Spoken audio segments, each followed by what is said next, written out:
In my review of the Ampeg RocketBase 210, we found that the master volume controls the output of the DI, meaning that if you were on stage and you were to turn your amp up a little bit, it would also turn it up through the PA, which is not ideal. It would be better if those were independently controlled.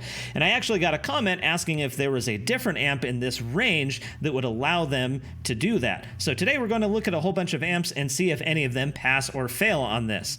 Let's bring up Ampeg's block diagram.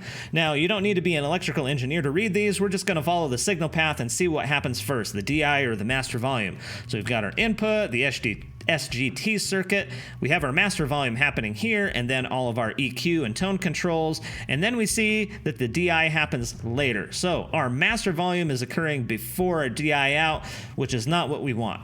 Similarly, if we go over here and look at the Rumble 500, it's the same sort of a thing. Master volume happens here, right before the EQ section, and if we keep following this line, we find that the DI happens here, well after the master volume. Not ideal. The Rumble 500 also fails in this. Over here, we've got the GK MB 500, and this one actually does have a pre and post switch. So if we have it set up on pre, your bass is going to come in here to the input and then immediately go to the DI.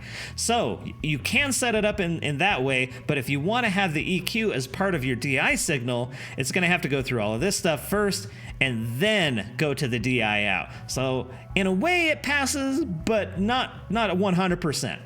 Looking over here at the Hartke HD500, it doesn't say anything here on the volume control, but if we look down at the direct output, it reads, "This standard male XLR connector provides a mic level pre-EQ and pre-volume control." So it looks like Hartke was thinking ahead and gave you that. You don't get the EQ in your DI signal, but you're also not going to mess up the front of house by adjusting your volume. So good on you, Hartke.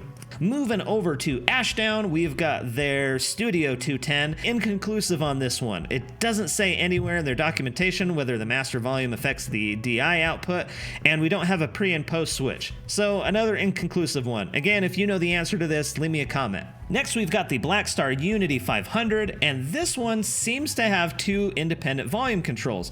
One for the master volume, and then another one down here for the line out level, which does affect the XLR output. So this one seems to have independent outputs for the master volume on the amp and the XLR out. So we get our first full pass, it seems. Next, we've got the PV Max, which is not an amp that I would recommend to anyone because they just don't sound very good.